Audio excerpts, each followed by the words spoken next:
I can feel my saturation leaving me slowly.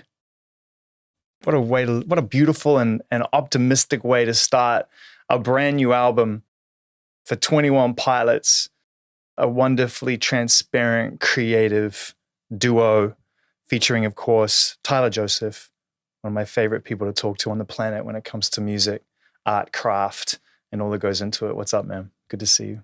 Thanks for having me, man. Thanks for coming back with, such a wonderful creative record, 11 songs, so tight. It's just like everything you need to say right there in between these two pillars. I could tell, because you're a very aesthetically driven human being, that was all very deliberate. Everything is very deliberate. Why 11 songs? Why the time frame? How did it work out?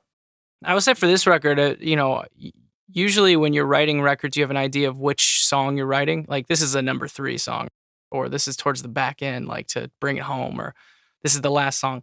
On this one, I knew that the song Good Day was going to be the first song on the record, and I knew the song Redecorate was going to be the last one. But everything inside there was it was more liquid and available to be moved around as the creation process happened. And so, and it's supposed to feel like that. It's supposed to feel like a flow of creativity rather than something very chronological, which I, in the past, have done some more chronological stuff. So. And yet it feels very compact and like I said, as focused as any other record you've ever made. I suppose for the first time, you were able to surprise yourself with that by going into that selection process and that ordering process with the same sense of kind of wonder as we get when we hear it for the first time, because you haven't been putting all those things in place as you've been going along. You must have surprised yourself with this album a bit.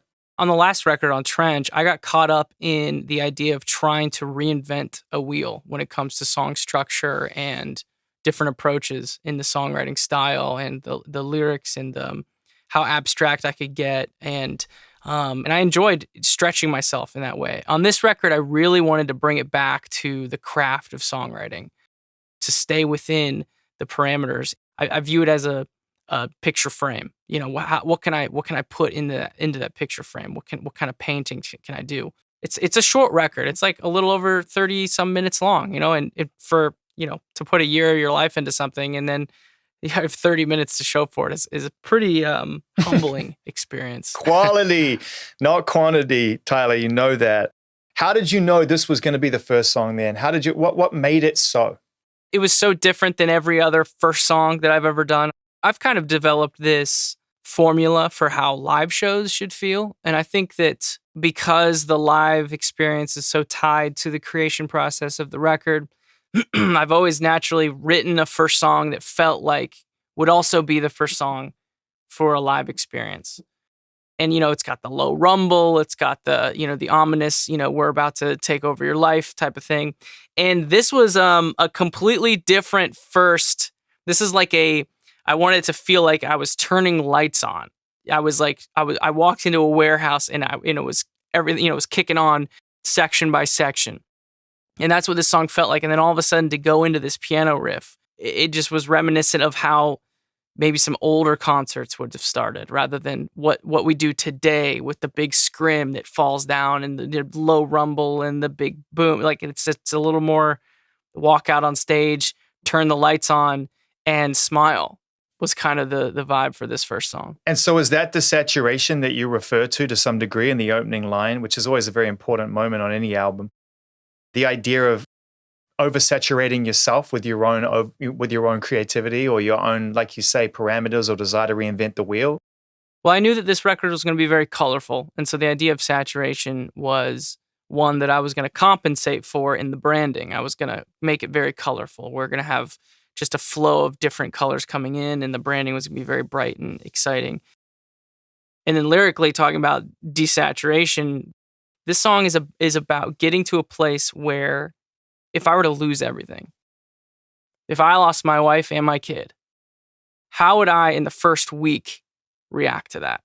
And I think that what I would be is overly positive, like, it's fine, there's a reason for everything, I'm okay. I even put a specific time on it. I feel like a lot of stuff, anytime you go on vacation, something weird might happen. Like someone comes down with some weird sickness. had a couple of weird things happen to my family while on vacation. And I don't know if that's just me or if other people have experienced that. Maybe you're in a new place, you don't have your rhythm normal and something happens. But the idea of, I was trying to put myself there, like, how would I react to some terrible thing happening over, a vacation that we were all on?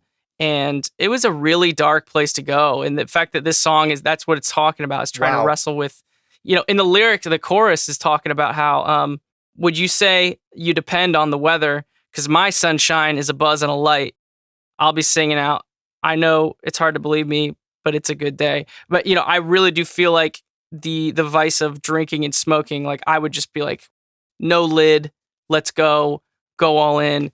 I would just search for anything I could to compensate for that sorrow. I don't know. It's a really powerful thing to try to write about, something, almost projecting something that hopefully never happens. As a fellow husband and father, that is the worst thing I can imagine. That is my number one fear. Worst. Is losing my family. That'll send me into a spiral. And so I know you're a courageous writer.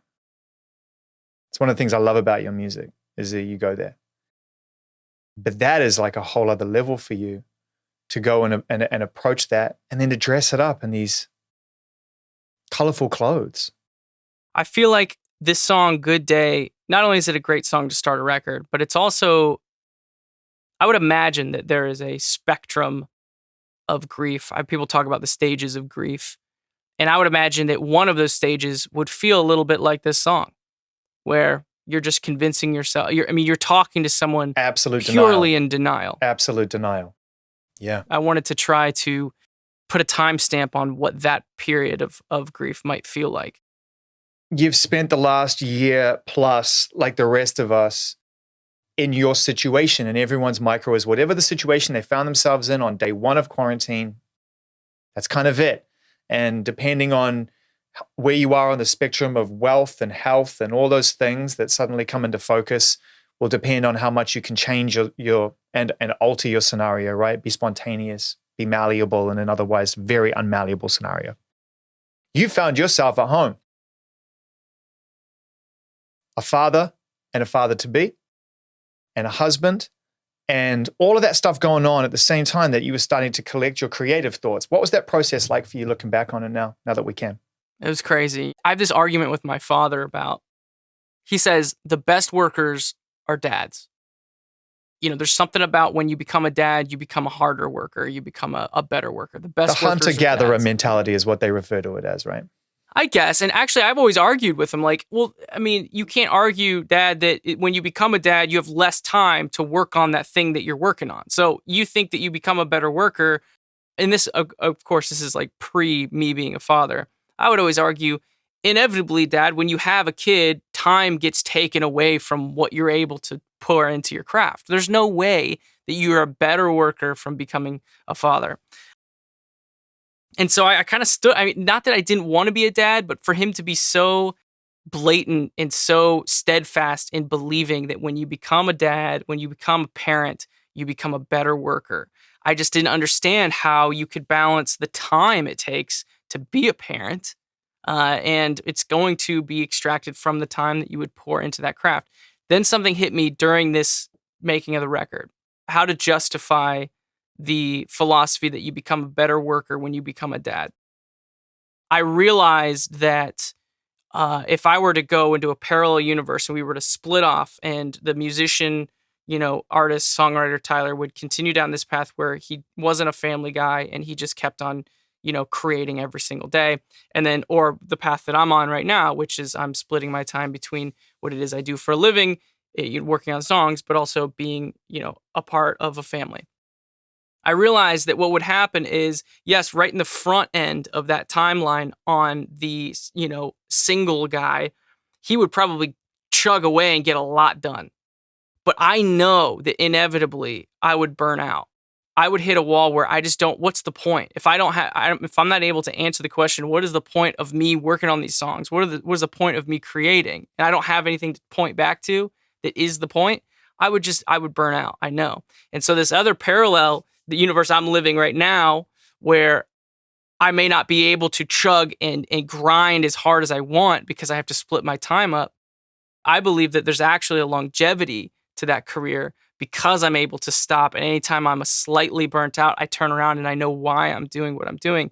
So in a sense, my dad was right all the time, and he always tends to be. So I figured that out this year. I figured that out, that my dad's smart.